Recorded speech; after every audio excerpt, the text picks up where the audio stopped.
vamos a hablar de retroperitoneo normal y patológico.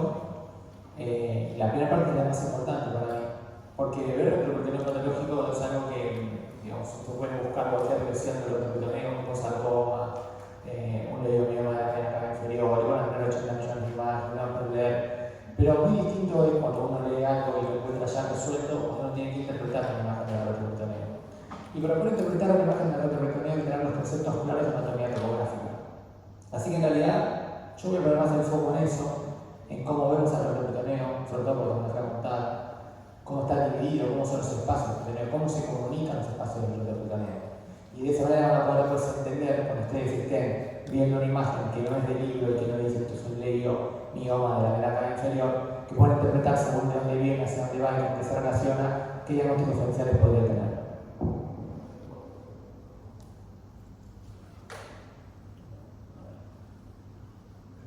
Entonces comenzamos con la anatomía del retroperitoneo. Los límites faciales son los que determinan el flujo y la diseminación de los procesos patológicos. Por lo tanto, el conocimiento de los planos faciales ayuda a detectar la causa y el origen de la patología.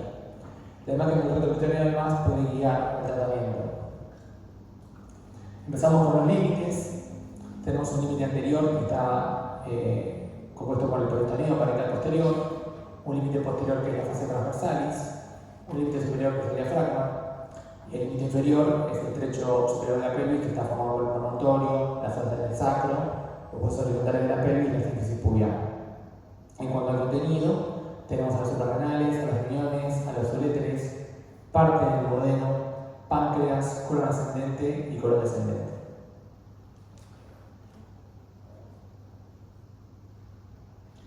En cuanto a los compartimentos, está dividido en 3 compartimentos que están separados entre sí por 2 fases de tejido conectivo. Una es la fascia renal anterior, conocida en anatomía como la fascia esclerota, y una fascia renal posterior que es la fascia subrenal. Estas 2 hojas juntas forman la fascia renal, se unen lateralmente para formar una membrana que es la fascia laterogonal y todo al mismo tiempo se termina fusionando con el peritoneo parietal. Ahora vamos a ver imágenes para que se entiendan mejor. La fascia renal anterior se une medialmente al tejido conectivo y la grasa que rodea los grandes vasos detrás del páncreas del duodeno. Y la fascia renal posterior se une medialmente con las fascias del psoas y del cuadrado lumbar, con la aponeurosas y estos músculos.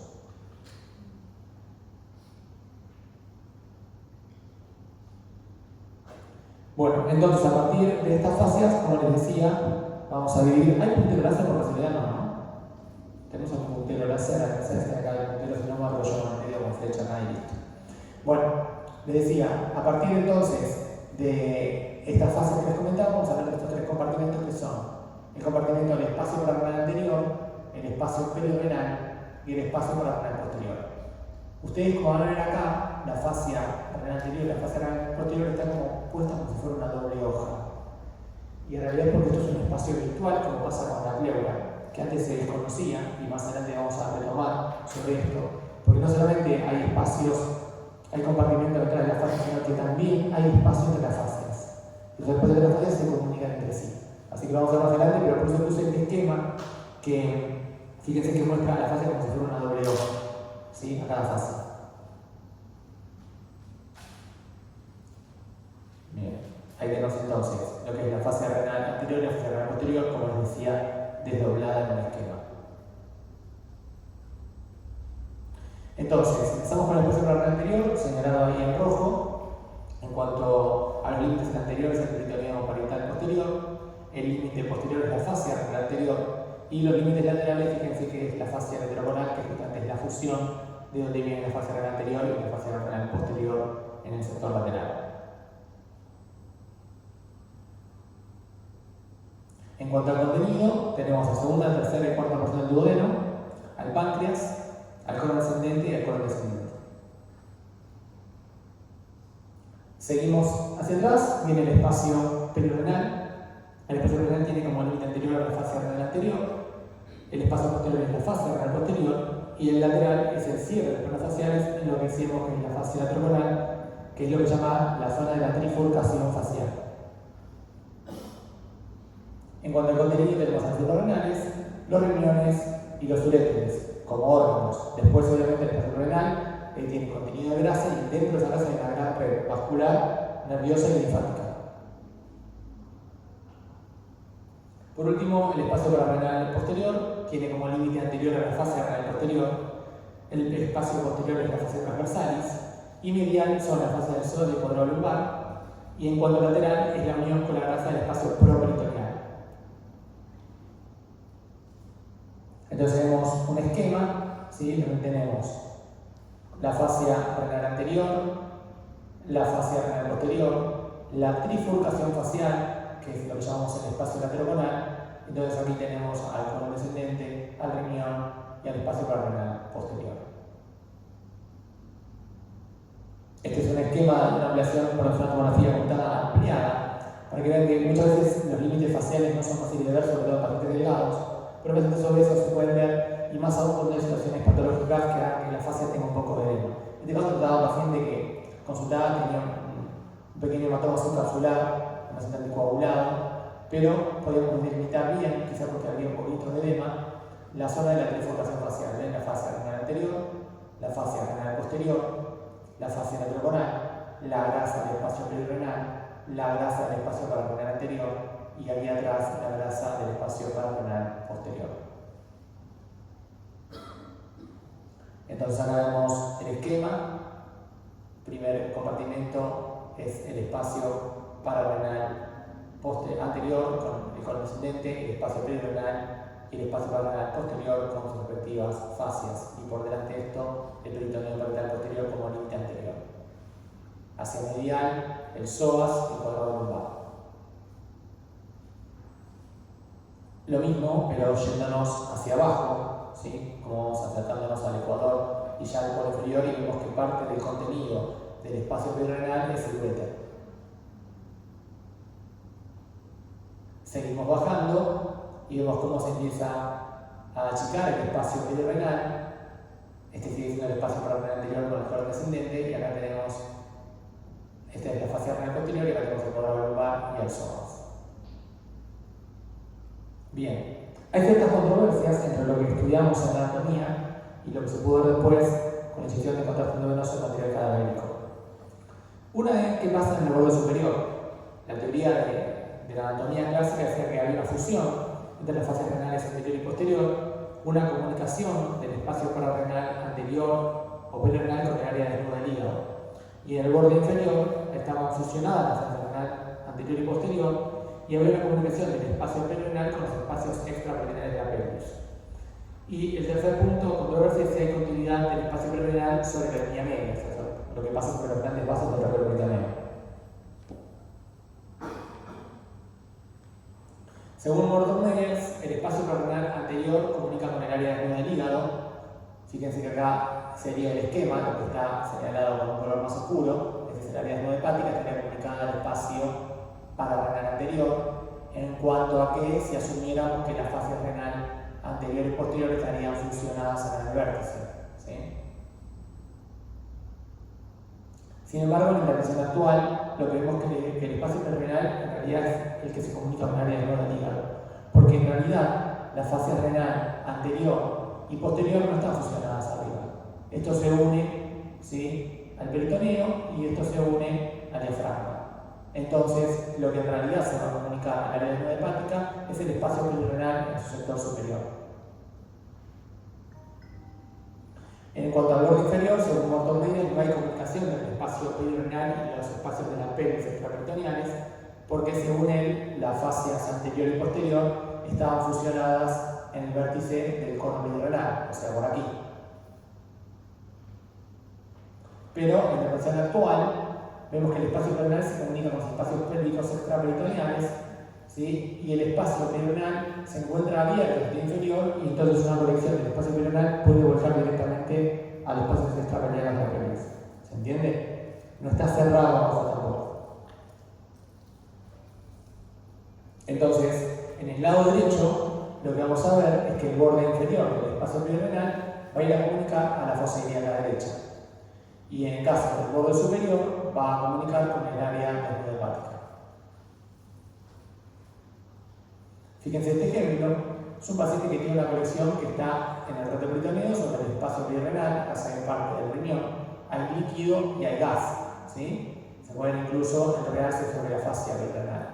Cuando vamos hacia un borde superior, vemos que el gas va hacia el espacio subfrénico del lóbulo derecho hepático, con lo cual puede subir y progresar a nivel subfrénico, y a nivel distal vemos conexiones en la fosa ilíaca derecha, con gas, que de donde vienen del espacio pleural y justamente vuelcan a la cavidad pelviana, ¿sí? Por eso es importante, como yo decía, entender lo que anatómicamente pasa, porque una colección, un tumor, una metástasis del recto peritoneal puede llegar a la cavidad pelviana o ir al área de la hepática.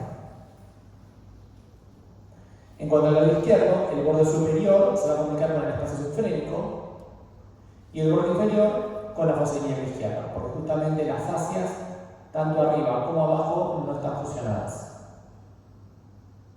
Entonces, fíjense este ejemplo. Es un paciente que tenía una colección en el espacio pleural, incluso también tenía contenido de gas.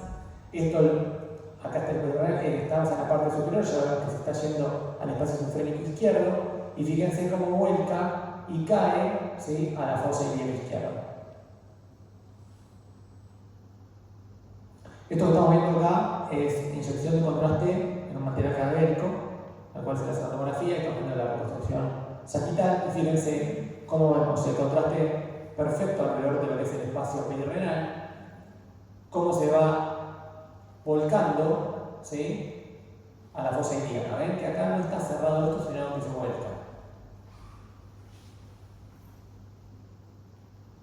Miren reconstrucción coronal, donde vemos el lado derecho, tenemos el contraste en el espacio perirrenal, contraste que también sube en la área de la hepática, que vuelca a la fosa ilíaca, y desde acá puede ir al espacio graso preperitoneal. Compárenlo con esta línea de grasa, que es el espacio graso preperitoneal del lado izquierdo, fíjense la línea de grasa, y fíjense cómo progresó, porque esto sigue siendo el límite lateral del espacio paralelo posterior, termina siendo la grasa del espacio preperitoneal. Entonces, por eso vemos que el contraste incluso puede pasar por acá.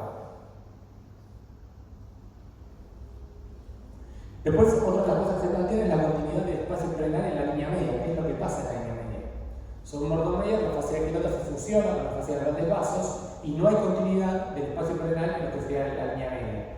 Mientras que hay una interpretación actual donde lo que supuestamente pasa es que tanto la fascia renal anterior como la fascia renal posterior, cuando llegan al sector medial, no se fusionan, sino que pasan y se comunican por delante de los vasos del retroperitoneo, tanto de la vena cava como de la aorta, y de ahí cruzan y se comunican al espacio pleural contralateral.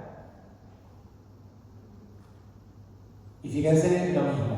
Y yo tengo que encontrar material cadavérico, fíjense cómo pasó la línea media de un espacio pleural a otro por delante de los grandes vasos, ¿sí? Acá un poquito de fuga del peritoneo, pero claramente se ve que hay un canal de comunicación y que los espacios pleurales no están cerrados, sino que también están comunicados.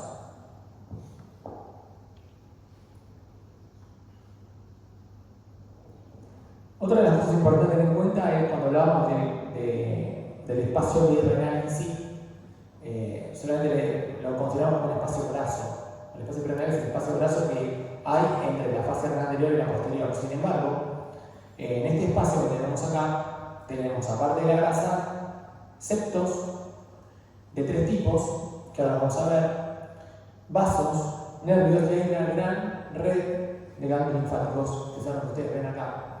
Y esta red de ganglios linfáticos se comunica al ilio y del ilio a los linfáticos del retroperitoneo, lo cual explica por qué muchas veces una lesión neoplástica puede hacer metástasis al espacio renal y al retroperitoneo, y viceversa, al retroperitoneo prevertebral al espacio perirenal.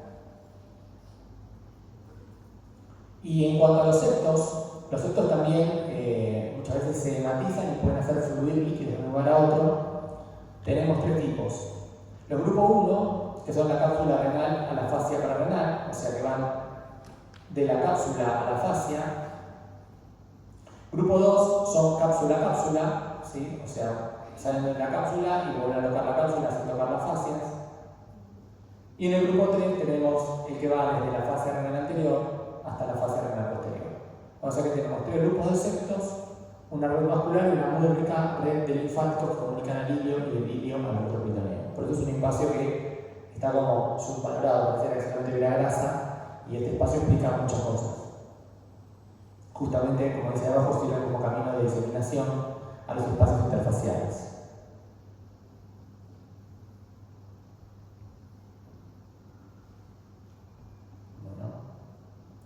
Bien, entonces acá justamente como hay un poco de edema en el espacio perirenal, podemos ver a los septos perirenales, y acá vemos a los de tipo 1 que comunican la cápsula con la fase renal anterior, a los de tipo 2, sí que son cápsula-cápsula, y a los de tipo 3 que van desde la fase renal anterior hasta la fase renal posterior. Esto, si lo ven en pacientes que están cursando un cuadro infeccioso, algún problema nefrítico, una enfermedad neoplásica, si prestan atención lo pueden ver y se puede ver bien con detalle con las tomografías. En este ejemplo, es un paciente que tiene obstrucción del sistema excretor, y fíjense cómo la resonancia magnética es un T2, el líquido empieza a desdoblar los septos y lo podemos ver cómo va atravesando, o sea que es como una especie de zona de descompresión, los septos para diseminar líquido que se está acumulando en el sistema excretor. ¿Sí? Acá tenemos el T1 y acá se ve perfecto en un T2 con saturación gas.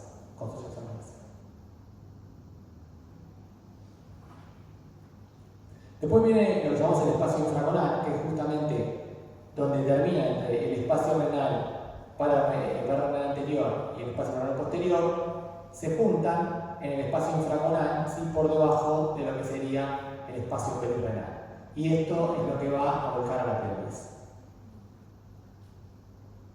Y fíjense que al mismo tiempo los compartimentos infraconales también están comunicados medianamente, con lo cual de un lado al otro también podemos ver a través del contraste cómo se comunican los espacios.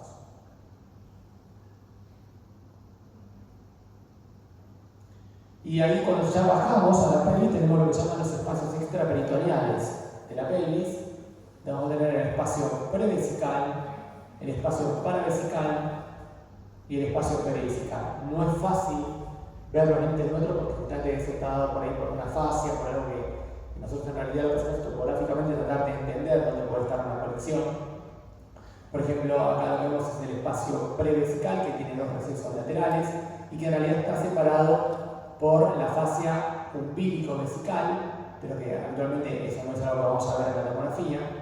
Y fíjense esta reconstrucción coronal, podemos ver la vejiga y una colección de un paciente que tiene una pancreatitis que fue a volcar a través del espacio parietal anterior, cayó por el cono inferior de la pelvis y fue a volcar al espacio prevesical. Esto sería el esquema. ¿Sí? Digamos, el espacio prevesical está separado del espacio perivesical, de la vejiga, ¿sí? Por lo que se llama la fascia umbilico-vesical, por lo cual son dos espacios bastante distinguibles. Después tenemos a los laterales los espacios paravesicales. Y esto, bueno, después se recordará tranquilo que sería cómo se debería de modo sapital, ¿sí? Que también es un esquema.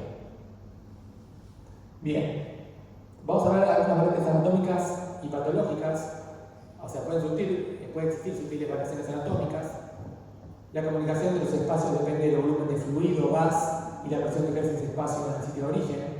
Existen además comunicaciones adquiridas que pueden ser por disrupción de fascias en enfermedades inflamatorias, trauma o en especies invasoras, también puede pasar en alguna cirugía.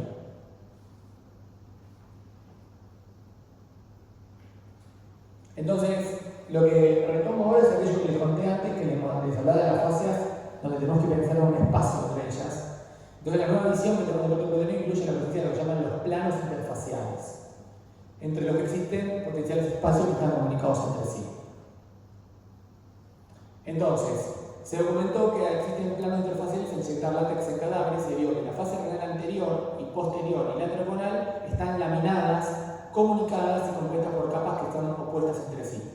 A partir de ahí vamos a tener espacios dentro de las fascias. El espacio retromesentérico, el espacio retrorenal y el espacio laterocornal. Y todos esos tres espacios biológicos se van a comunicar en la trifurcación facial, que es donde veíamos la fusión de la fase renal anterior, posterior y laterocornal. Entonces esto es un poco lo que yo les mostraba en el primer esquema, que estaba en color, que veíamos que la fase renal anterior se puede desdoblar con una colección y formar este espacio que es el espacio retromesentérico. ¿Sí? Y lo mismo, la fase renal posterior se puede desdoblar con alguna conexión, incluso esto está comunicado, y formar lo que es el espacio retrorenal. Y todo esto además se abre en la trifurcación facial, ¿sí? Que sería el espacio lateroconal. El espacio interfacial combinado es la continuación inferior de las fascias anterior, posterior y lateral y representa la extensión pelviana del retroperitoneo.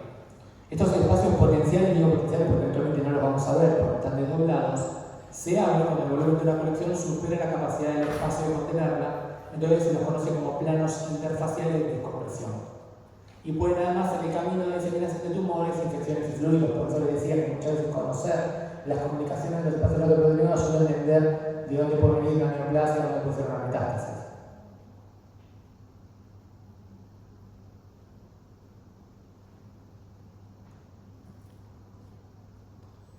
Espera que quiero ir al anterior.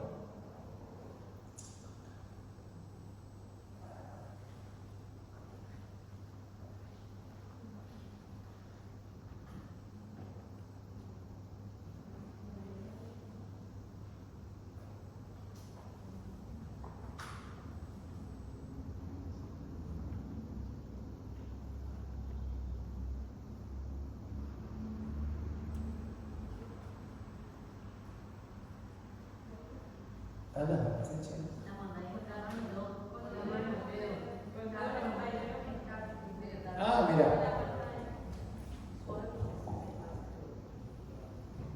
Bueno, igual estábamos bien ahí.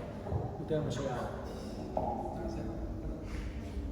Ahí estamos. Bueno, ahí justamente lo que están viendo es esto. Acá las fases están desdobladas por el edema, ¿sí? Entonces fíjense cómo podemos ver el espacio interfacial acá, ¿sí? En lo que sería el espacio retromesentérico.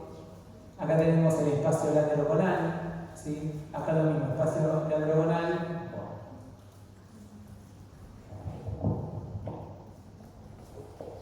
Así que esto va para allá. Bien. Entonces veríamos el espacio lateroconal aquí, ¿sí? Y acá fíjense que se ve parte del espacio retrorenal y del espacio lateroconal. Este con edema, este con líquido.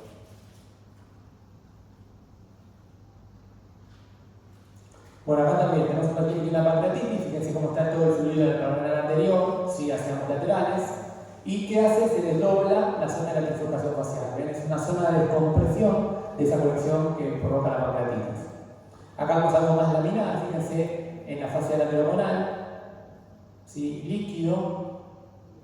Acá también líquido en el espacio retromesentérico. ¿Ven cómo se desdobla? Esto actualmente no se ve. Y acá vemos líquido formando el espacio retromesentérico, que es el desdoblamiento de la zona de la fase renal anterior. Bueno, acá lo que estamos viendo justamente es un paciente que tiene una metástasis del retroperitoneo. Fíjense, esto es una anomegalia con alteración morfológica. Y fíjense cómo se extiende, ¿sí? A través del espacio retromesentérico, ¿sí? Y fíjense también cómo tenemos engrosada la fascia con infiltración y engrosados los septos, ¿sí? Los septos puentes están engrosados. Esto es un mecanismo de diseminación linfática, ¿sí? De una patología tumoral.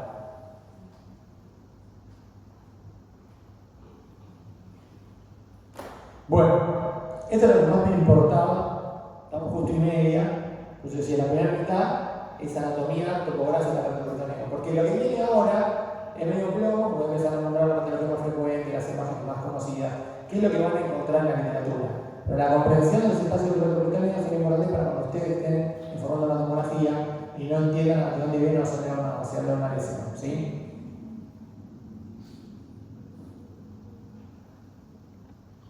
Bueno, la patología del retroperitoneo abarca adenopatías, que es lo más frecuente que encontramos, desde el linfoma, las metástasis. Habitualmente vamos a encontrar adenopatías del retroperitoneo, los tumores propios del peritoneo o secundarios, la hemorragia, la fibrosis, la patología del psoas, la patología vascular como la vena inferior y aorta.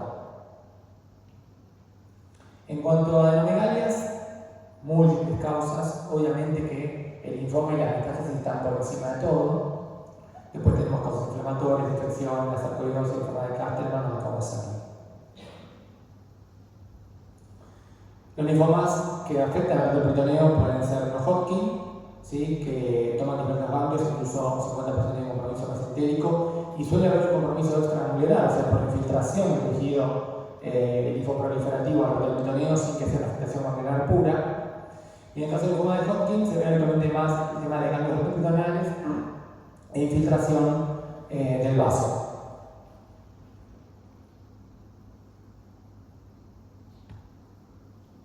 Bueno, acá tenemos ejemplos de conglomerados adenomegálicos. Esto es, en el caso del linfoma de Hodgkin, un paciente que además tenía un real heterogéneo con áreas de hipodensidad central, lo que habla de que hay fenómenos de necrosis dentro de los ganglios. Y esto ya que se veía como más masas del linfoma de Hodgkin, no se ven como masas infiltrativas, si no necesariamente tienen que ser ganglios, porque ya sé, como yo les decía, el tejido linfomatoso infiltra de manera secundaria al retroperitoneo, no que al mesenterio. Así que este es el caso de la afectación del linfoma de Hodgkin. Después, respecto a las metástasis, múltiples tumores de metástasis del retroperitoneo, lo más frecuente y en ese orden son el riñón, el colon, el páncreas, el pulmón, la mama, el testículo, la próstata, el cervix y el melanoma. En este caso estamos viendo un paciente que, si se dan cuenta, el riñón izquierdo tiene una masa infiltrativa sólida con reales heterogéneos, con áreas de hipodensidad central que corresponden a la necrosis. Esta lesión es muy característica del carcinoma primario del riñón, ¿sí? De células claras, que es el más frecuente. Y obviamente por lo que veíamos de la comunicación que hay del espacio perirenal a través de los septos y los ganglios linfáticos, es muy frecuente entonces encontrar adenomegalias sobre el retroperitoneo, obviamente con alteración morfológica y un comportamiento con contraste bastante similar a la lesión primaria. Así que esto eran adenomegalias retroperitonales secundarias a un primario que era un carcinoma de células claras. Bueno, acá es un paciente joven que tenía un seminoma mixto del retroperitoneo y van a ver que tiene un compromiso del psoas, así que no hay un plano de clivaje con el músculo psoas, y además van a ver que tiene un área de hipodensidad central. Estas lesiones, cuando son tan grandes, tienen mucha necrosis, por eso es que ven esa hipodensidad central. Otra entidad bastante, no digo que muy frecuente, pero que cuando aparece no la solemos entender o interpretar, no siempre es tan fácil, es la fibrosis del retroperitoneo. A veces el paciente debuta con una ectasia renal que no se explica, unilateral o bilateral, que es una neuronefrosis, y no entendemos el porqué, porque ya es psicográfico, y hacemos una fotografía computada y vemos que hay un tejido donde los retroperineos tendrán que tener la densidad de grasa, es un tejido fibrótico, densidad de partes blancas, un tejido conectivo, y entonces ahí tenemos que empezar a pensar en la fibrosis del retroperitoneo. Justamente se trata de la proliferación del tejido fibroso retroperitonal, suele englobar vasos sanguíneos y uréteres y tiene una causa no tumoral y causas tumorales también. En cuanto a las no tumorales, la principal es la causa idiopática. Después tenemos fármacos como la lisergina, hay una cirugía que es infecciosa, lo puede generar por aneurisma, el antecedente de haber tenido una cirugía previa, hemorragia previa o radioterapia previa, son proclives a que el paciente termine haciendo una fibrosis al retroperitoneo. Como causa tumoral tenemos el primario de mama, próstata, pulmón, riñón, intestino y cervix.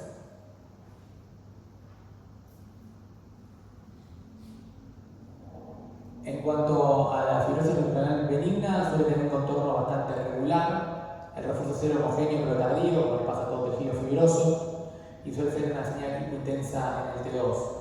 En el caso de que la fibrosis sea maligna, el borde va a ser más irregular, va a tener un refuerzo intenso y va a ser hiperintenso en el T2.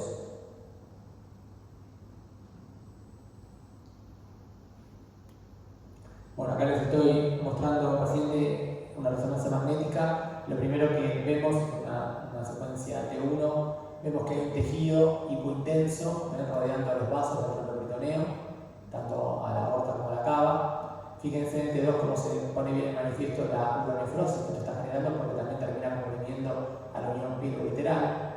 Y esto también es un T1 con gadolinio, ¿sí? Fíjense la uronefrosis y el tejido que no debería estar ahí, en un tejido fibrótico rodeando a los vasos del retroperitoneo. Lo mismo si un paciente, esto es una resonancia magnética en secuencia T1 con gadolinio, y fíjense rodeando la aorta que hay un tejido fibrótico, el contorno lobulado pero sigue siendo regular, ¿sí? Es como que tiene aneurisma, y fíjense cómo está provocando también una uronefrosis lateral. Pero ven, este es un tejido, se ve muy bien la resonancia magnética, ¿sí? La fibrosis del retroperitoneo.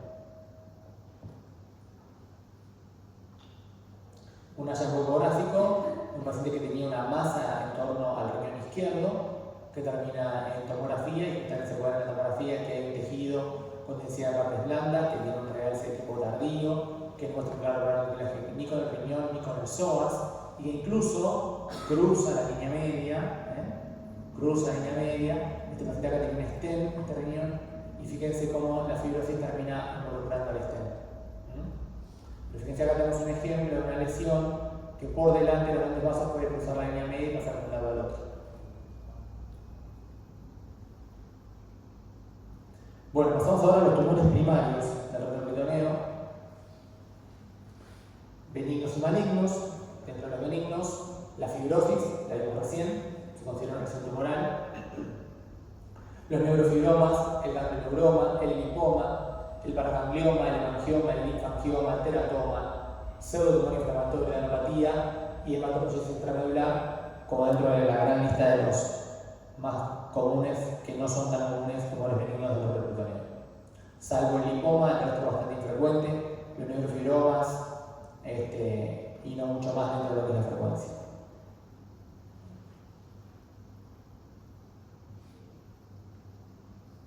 En cuanto a los malignos, tenemos el liposarcoma, el leiomyosarcoma, el fibrohistiocytoma maligno, fibrosarcoma, tumores de células germinales, la fibrosis del retroperitoneo maligna, el neuroblastoma y el ganglioneuroblastoma. En cuanto a las características, como decía, son raros, la mayoría son malignos. Se da en adultos de edad media, surgen de los tejidos del retroperitoneo, no se originan de las vísceras retroperitoneales, sino se originan en el mesénquima, el origen neurogénico o a partir de retrocesos embrionarios en la notocorda.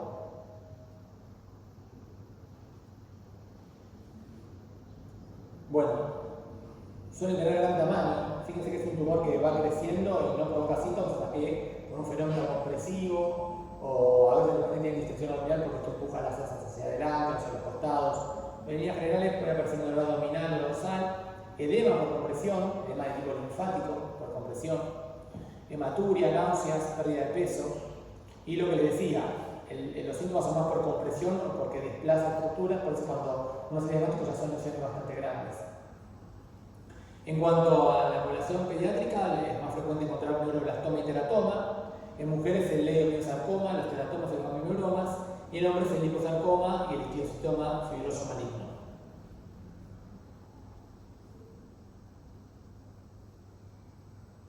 El lipoma son los tumores benignos más frecuentes, es raro encontrar el retroperitoneo, pero está. Pueden ser únicos o múltiples, y tanto en tomografía como en resonancia van a ser homogéneos, lugar definido, densidad igual a la grasa. Tienen presencia de la cápsula, no siempre la cápsula es perceptible, digamos, cuanto menos perceptible sea la cápsula y menos componente de tejido blando haya, porque también lo que diferencia del lipoma del liposarcoma es que el lipoma es grasa pura. Pueden encontrar en un vaso sanguíneo y la cápsula suele ser fina, incluso es imperceptible. A veces sospechamos un lipoma en el retroperitoneo cuando vemos por ahí que un órgano del retroperitoneo o los espacios ya que se tienden a la cavidad pelviana están desplazados, porque el intestino está corriendo lateral y no es por qué. Y vemos la grasa igual que la grasa que se ve en el mesenterio, en el peritoneo, en el retroperitoneo. Sin embargo, podemos llegar a detectar una cápsula y ahí nos damos cuenta que es algo que está generando un efecto de masa.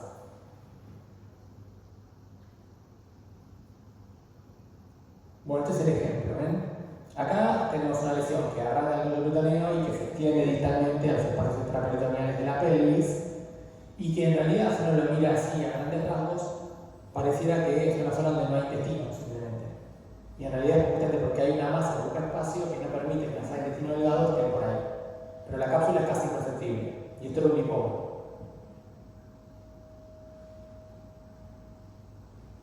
En cuanto al liposarcoma, es el tumor maligno más frecuente, sobre todo en hombres, es de gran tamaño, son infiltrantes, de bordes poco definidos, y tienen mezcla de densidad de grasa y partes blandas, no tienen cápsula visible y tienden a unirse con la grasa adyacente. O sea, hay dos cosas que distinguen. Uno es que cuanto más componente de tejido blando tenga, menos componente de grasa tenga, más agresivo va a ser.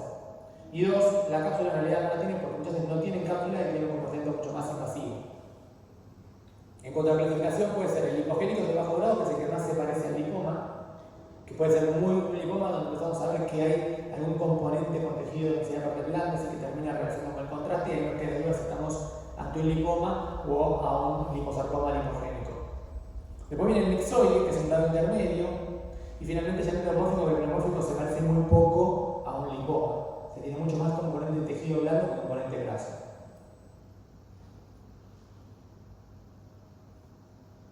El liposarcoma lipogénico son bien diferenciados, tienen mayor componente graso y presentan tractos de partes blandas o nódulos tumorales que pueden realzar.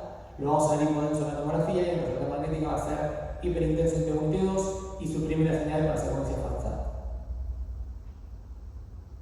En cuanto al liposarcoma mixoide, tiene mayor componente mixoide, una densidad similar a la del agua, tomografía, en cuanto a la densidad de la grasa, hiper en T2 y trata de en la función de contraste tiene un realce reticular progresivo y no puede mostrarse la grasa en su interior. Mientras que el liposarcoma pleomórfico ya es poco diferenciado, heterogéneo y ya lo que decía recién. La densidad de tejido blando parece más una lesión tipo sarcomatosa con densidad músculo que a un lipoma. En resonancia magnética va a ser una señal que va a ser similar al músculo en T1 y lo mismo en T2 va a tener una alta señal similar a la grasa. El diagnóstico diferencial tenemos que tener el liposarcoma con el lipoma, con el teratoma maduro, que igual el teratoma suele presentar nivel, grasa líquido y calcificaciones, con los mielolipomas suprarrenales, con el angiomielipoma renal, que de todas formas el angiomielipoma renal suele tener vasos tortuosos, con los linfangiomas que tienen alto contenido graso, y en el caso de la enfermedad de Cushing por el propio incremento de la grasa del retroperitoneo, como pasa también en otros lugares como la órbita y demás. Bueno, y acá estamos viendo un liposarcoma del retroperitoneeo, es una tomografía computada donde ya la lesión excede al retroperitoneeo y se mete por el espacio extraperitoneal de la pelvis, incluso también infiltrando al muslo, ¿sí? Pero fíjense que acá vemos septos, cosa que en el lipoma no hay, y podemos encontrar algún tipo de engrosamiento nodular rural, como por ejemplo acá, encontrar tejido blando.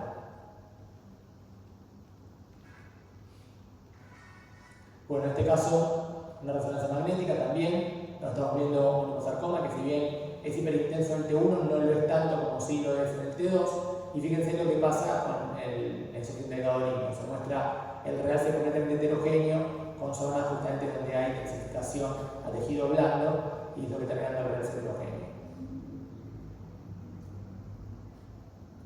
Pasamos ahora al segundo tumor más frecuente, que es el leiomyosarcoma.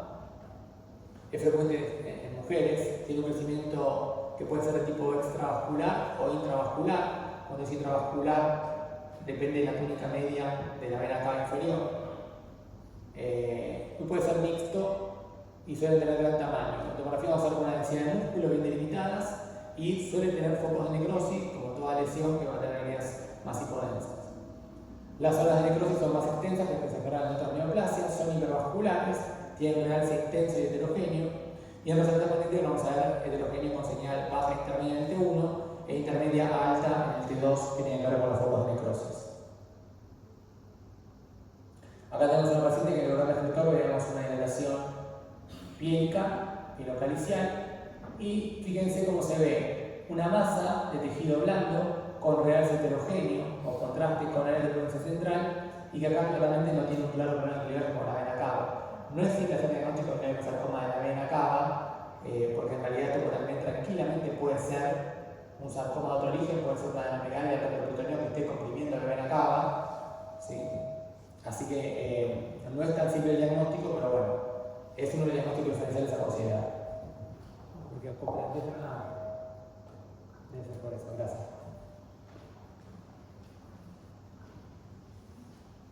Bueno, acá tenemos otro leiomyosarcoma de la vena cava, que lo mismo, en el T1 se lo ve hipointenso y en el T2 se empiezan a ver las venas de hiperintensidad que corresponden a los focos de necrosis.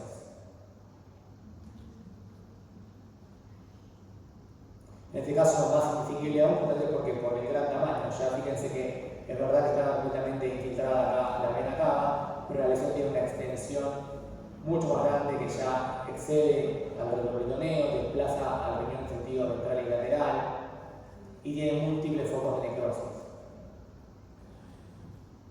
Esto obviamente se diagnostica a través de la biopsia, ¿sí? No es que uno pueda hacer el diagnóstico si esto es el niño sarcoma por la imagen. Bueno, pasamos a los tumores neurogénicos del retroperitoneeo. que se originan de grupos de células. Las células ganglionares, a partir de ahí tenemos el ganglioneuroma, el ganglioneuroblastoma y el neuroblastoma, más pediátrico. Del sistema paraganglionar, como es el feocromocitoma y el paraganglioma, y de células de la vaina nerviosa, como son el neurofibroma, el neurinoma y los tumores malignos de las vainas. En cuanto al neuroblastoma y el neuroblastoma, tiene mayor incidencia en la infancia y el resto se ve más en jóvenes y adultos. Se ven como masas definidas, simples o lobuladas, se ubican a nivel paravertebral siguiendo la distribución de los ganglios simpáticos y tienen un aspecto fusiforme y pueden incluso seguir el trayecto de los nervios.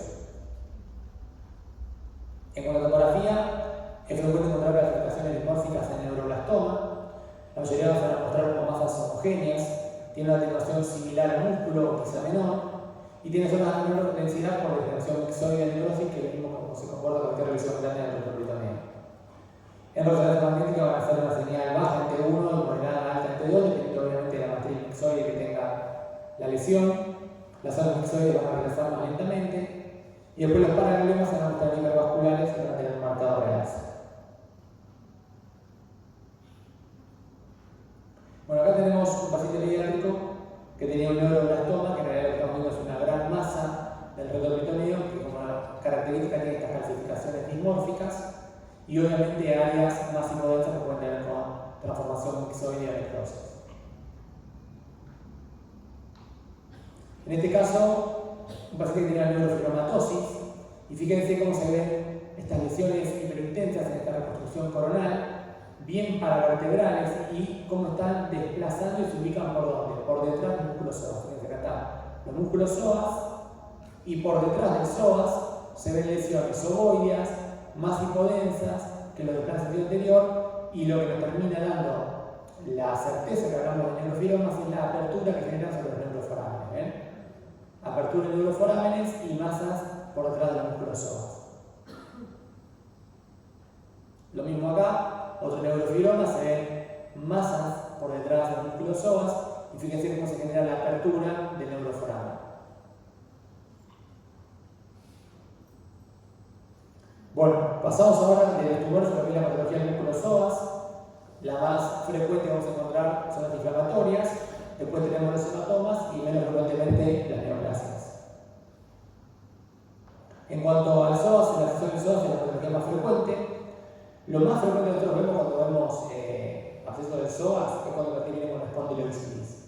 Muchos pacientes debutan con dolor, tienen espondilodiscitis que no resuelven, que no tratan, le hacemos la resonancia, le hacemos la tomografía y más allá tenemos un inflamatorio que hay en el disco está muy cerca del músculo, por contigüidad termina infiltrando el músculo psoas, y ahí tenemos la espondilodiscitis y al lado aparece el absceso del psoas.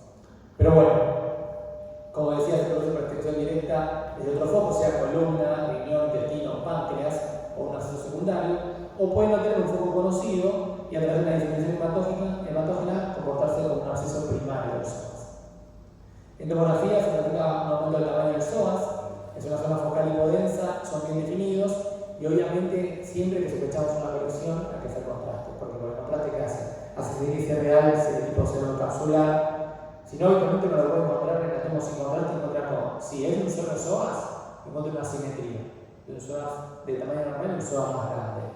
Y entonces uno empieza a cerrar la ventana, empieza a generar más contraste con el visualizador y encuentra que la parte central está más hipodensa. Bueno, no puede hacer nuestra certeza. Le hace un contraste venoso y actualmente se ve el realce de pseudocapsular en el centro del psoas. Cuando es bilateral, si no lo piensan, pasa de largo. Como pueden encontrar los músculos psoas que se dan cuenta que está de tamaño porque el otro está más chico. Ahora, si el absceso del psoas es bilateral, lo cual también es frecuente, van a encontrar que por ahí se les pasa de largo sin hacer contraste venoso. En resonancia magnética, el sismo hiperintenso en T1 con respecto al músculo y hiperintenso en T2, y el aumento del tamaño y la hipodensidad que es inespecífico para procesos inflamatorios. Bueno, fíjense, acá tenemos absceso del psoas bilateral. Fíjense cómo esto es un estudio que tiene contraste venoso y se puede ver el realce tipo pseudocapsular y el área de hipodensidad central de contornos lobulados. O sea que esto estaba claro que era un absceso del psoas bilateral, incluso en este caso por continuidad infiltrando al paranal posterior, ¿sí? E incluso puede tomar la musculatura paraespinal. Bien, respecto a la patología vascular, vamos a ver lo más frecuente que van a encontrar, sobre todo en emergencia, que es la patología de la aorta. ¿Cuándo consideramos que una aorta está neurohepática o está dilatada? Bueno, cuando supera los 3 a 3,5 centímetros de diámetro, o cuando la aorta infrarrenal es como mínimo 5 milímetros superior a la aorta suprarrenal, o cuando hay una dilatación focalizada de la aorta. ¿Sí? Recuerden que a medida que la aorta pasa de supra a infrarrenal, se tiene que ir achicando, no aumentando de tamaño. En el caso de la neurohepática de tipo fusiforme, hay que medir el diámetro anteroposterior para ver si está neuropática o no. Cuando es sacular es más simple porque la aorta lleva un trayecto con diámetro conservador y hay una saculación en la cuenta que se da de la neurohepática. Es frecuente con los ancianos, hombres y en la gran mayoría de los casos se trata de aneurismas infrarrenales que muchas veces incluso pueden continuar su dilatación a través del sistema ilíaco.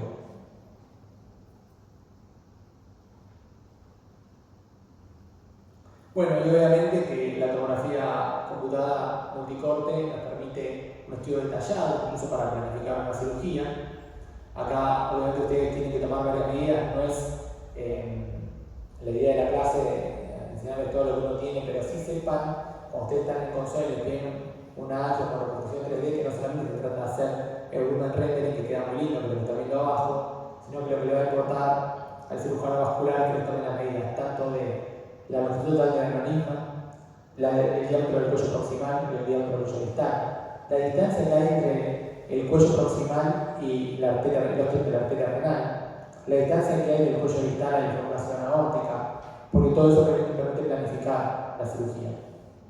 La luz real, la luz falsa, el espesor parietal de la trombosis, y si hay o no en el trombo signos de ruptura inminente, también es importante.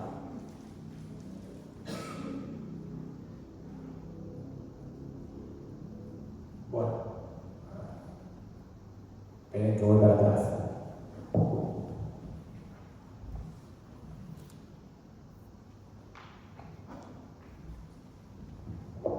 Bueno, puedo decir que esto se lo dejo, les voy a dejar la clase para que justamente puedan ver las medidas que tomamos cuando nos piden una angio, ¿sí?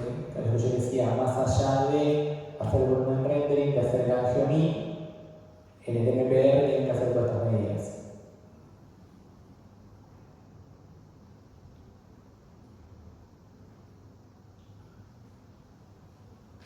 Esto es el angiomi, que justamente en la máxima intensidad de proyección ustedes pueden hacer justamente ver varios cortes superpuestos unos con otros y entonces mostrar un estudio coronal de la aorta que habitualmente si la aorta tiene incurvaciones y demás no lo va a dar un solo corte. Lo otro también es hacer el MPR curvo, ustedes van reconstruyendo siguiendo el trayecto de la aorta y hacen una reconstrucción en el MPR curvo para ver la de la aorta. Y por último, lo que queda más lindo con el gráfico es el volumen rendering, que es lo que está ahí abajo, pero el volumen rendering habitualmente no toma medidas, sino que le da una imagen que es más entendible, digamos, para el que lo ve.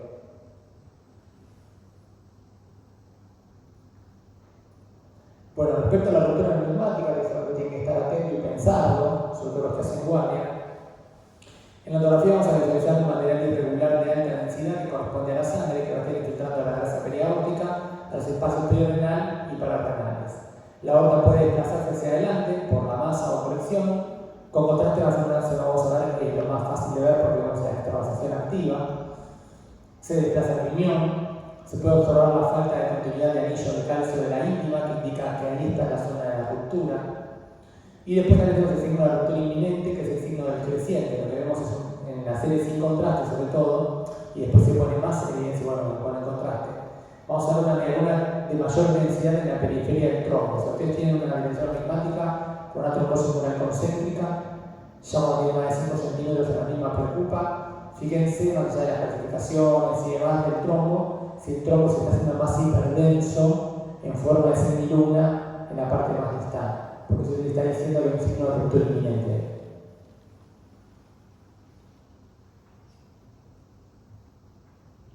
Bueno, esto es una serie sin contraste donde justamente vemos una marcada que sale de la aorta abdominal infrarrenal y un tejido que tiene una espontáneamente hiperdenso, que es sangre activa, un volcado de protoplutoniano, ¿sí?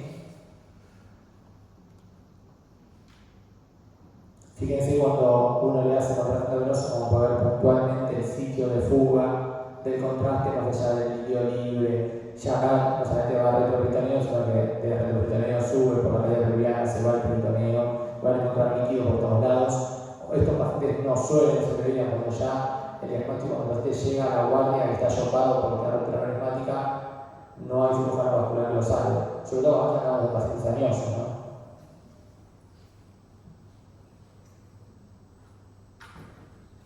Bueno, fíjense lo mismo, acá tenemos una ruptura que se ve clara, acá, ¿sí? Y fíjense lo que yo decía, que se empieza a ver el signo del creciente, donde hay una parte del trombo que se hace más hiperdensa. Fíjense acá como hay volcado hemático ya al psoas. Lo mismo, una tomografía con contraste donde vemos la ruptura, el volcado, ¿sí? Acá está puntualmente donde está la ruptura, ¿sí? Y el volcado retroperitoneal, con toda la extravasación de sangre. Fíjense la reconstrucción acá, cómo fluye la sangre del retroperitoneo por ir hasta la cavidad peritoneal. Bueno, acá lo que les decía, una dilatación mismática con trombosis pleural concéntrica y ramificaciones paritales, y en un lugar el trombo está más hiperdenso. El signo de la hipertensión creciente habla de que acá hay una ruptura inminente. En el estudio de contraste se pone bien de manifiesto, ¿sí? Acá tenemos la sericin, se ve el hiperdenso, y acá el con, donde se ve la luz real con el contraste, y dentro de lo que es la trombosis pleural concéntrica, la parte más hipodensa, podría ser todo el trombo en su totalidad, y sin embargo la parte más periférica del trombo, mucho más hiperdensa, de manera espontánea. Acá está justamente el sin contraste, lo que habla de que esto es una ruptura inminente. Y bueno, creo que eso fue todo. Sí.